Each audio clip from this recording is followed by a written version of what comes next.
मेरे हृदय मंदिर के आराध्य सतगुरु कबीर साहब स्वरूप हजूर प्रकाश मुन्नाम साहब तत्स्वरूप पंसरी उदित मुन्नाम साहब के पावन चरण कमलों में कोटि कोटि बंदगी करते हुए इस विशाल महासभा में उपस्थित साहब के नैमित में संत महंत भक्त जनों को मेरा सप्रेम साहिब बंदगी साहिब। जैसा कि आप सभी को विदित है कि आज केडीवी मिशन का वार्षिकोत्सव है और कुछ समय पहले आपको वर्ष की उपलब्धियां गिनाई गई हमारे प्रदेश के दायित्ववान प्रतिनिधियों ने के माध्यम से। हमने यह सफर 1 वर्ष पहले प्रारंभ किया था।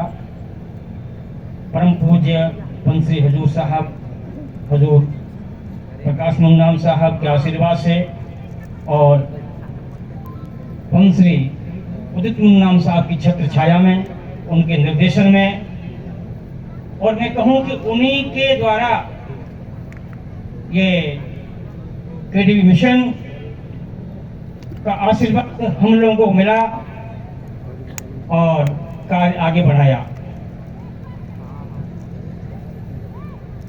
कार्य प्रारंभ किया गया। बड़ी लंबी कहानी है लेकिन मैं ज्यादा नहीं कहूंगा, क्योंकि सतगुरु कबीर साहब जब अमरलोक से आए थे और भवसागर में अपना पंथ चलाया था तो उनके सामने भी बड़ी बड़ी चुनौतियां आई थी। लोगों ने, विरोधियों ने, धर्म विरोधियों ने बड़े बड़े बाधाएं उत्पन्न की थी, अत्याचार किए थे उनके ऊपर में। ठीक किसी भी पवित्र कार्य को करने के लिए ऐसा होता है। हमने भी कुछ समस्याएं फेस की, लेकिन हम भूल गए थे ये सतगुरु कबीर साहब का पंथ है। साहब कबीर जब पंथ का स्थापना की थी तो उस समय चूड़ामण नाम साहब से कह दिया था कि अहो चूड़ामणि बैठो आई, दृढ़ता होई करो गुरु आई, तुमसे वंश 42 होई, सकल सृष्टि को तारे सोई। वंश 42 की गुरु गद्दी की और वंश 42 के गुरु साधारण व्यक्ति नहीं है, क्योंकि नर देही सो पंथ चले नहीं भाई, तासे आपन अंश पठाई। संसार का साधारण प्राणी पंथ का संचालन नहीं कर सकता है, इसलिए साधु कबीर ने अपने स्वरूप साहब मुक्तामण नाम साहब के नाम से चूड़ामण नाम साहब को भेजा और उन्होंने वंश 42 की गद्दी स्थापित की और कह दिया साहब कबीर ने कि वंश हमारा अंश है, वंश रूप हमार, या मैं 2 कर्मा नहीं पढ़े 84 धार, स्पष्ट कह दिया। और उसी तदानुरूप साहब ने, कबीर साहब ने पंथ का संगठन बनाया। 4 गुरु संसार में धर्मदास बड़े अंश, मुक्त राज उनको दिया अटल 42 वंश। अपने स्वरूप जब वंश 42 को अटल राज दे दिया तो कबीर साहब के वाणी विचल चल सकते हैं क्या? क्या वंश 42 का जो स्वरूप है उनके वाणी वचन है, चल सकते हैं क्या? कबीर साहब के नहीं चल सकते हैं तो वंश 42 के अटल वचन भी चल नहीं सकते हैं। उनका कोई क्रियाकलाप कर नहीं सकता है, उनका कोई क्रियाकलाप ऐसा वैसा नहीं हो सकता है। बिल्कुल कबीर साहब का स्वरूप, कबीर साहब के ही इशारे पर या कबीर साहब के ही क्रियाकलाप होंगे। तो शंका कैसी? कहां हमसे चूक हो रही है? लेकिन काल पंथ में प्रगटे आई, ज्ञान में चले चतुराई, शब्द वंश की निंदा करही, ममता राग कालों को पढ़ही। काल का ये स्वरूप होता है, काल का ये स्वभाव होता है कि सत्पंथ में बाधा डालता है, तो हर एक को फेस करना पड़ता है। हमको साहब कबीर के वाणी वचन जब 42 वर्ष से अटल थे अटल हैं और अटल रहेंगे, तो उनके वाणी वचन भी अटल थे, अटल हैं, अटल रहेंगे। उनका कोई कार्यकलाप ऐसा नहीं हो सकता है जो जनहित में न हो, परमार्थ में न हो। तो हमें बिना किसी शंका किए साहब के वाणी वचनों पर विश्वास रखते हुए वंश गुरु, वंश पुरुष के अंश, जब वंश पुरुष के अंश हैं, हम पढ़ते हैं, गाते हैं, अपना कल्याण भी चाहते हैं उनसे, तो उनकी प्रति पूर्ण श्रद्धा रखें, विश्वास रखें, ध्यान रहे। गुरुओं, वंश गुरु की कोई उम्र नहीं होती है। कबीर साहब 5 वर्ष की अवस्था में काशी में त्याग मचा दिया था, कोई उनका सामना करने को तैयार नहीं हो पाता था। हजूर गन्नूर नाम साहब ने 4 वर्ष की अवस्था में चौकार्य किया था, 2.5 वर्ष की अवस्था में गद्दी पर आ गए थे। क्या था? उनकी कोई उम्र होती है? जो बूझे सो बावर आके उम्र हमारी। हम कभी कभी ऐसा भी सोच लेते हैं, कभी तो हजूर मात्र 16 साल के हैं। तो हमें किसी गलतफहमी में नहीं रहना चाहिए।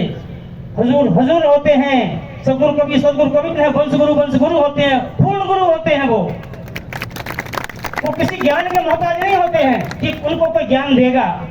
हाँ, भले ही वो मुंह बोलते नहीं है, लेकिन ज्ञान स्वरूप है, वो सब कुछ जानते हैं वो। तो इसलिए कोई शंका, कोई भी शक नहीं होनी चाहिए उनके कार्य में। हमें पूर्ण रूप से उनके साथ, उनके चरण शरण, तन से, मन से, धन से और जीवन से जुड़ जाना चाहिए।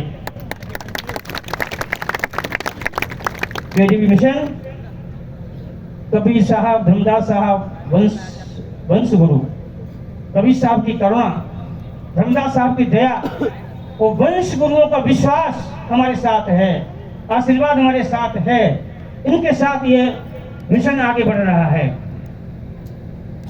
हाँ, क्रियाकलाप में फर्क हो सकता है, चाल में फर्क हो सकता है, जो गतिविधियां, क्योंकि हर वंश गुरु ने अपने हिसाब से पंथ चलाया है। अपने हिसाब से मतलब कोई अलग नहीं, अपनी स्टाइल से, अपने तरीके से, जब समय जैसा आया वैसा उन्होंने अपना कार्य प्रणाली बदली।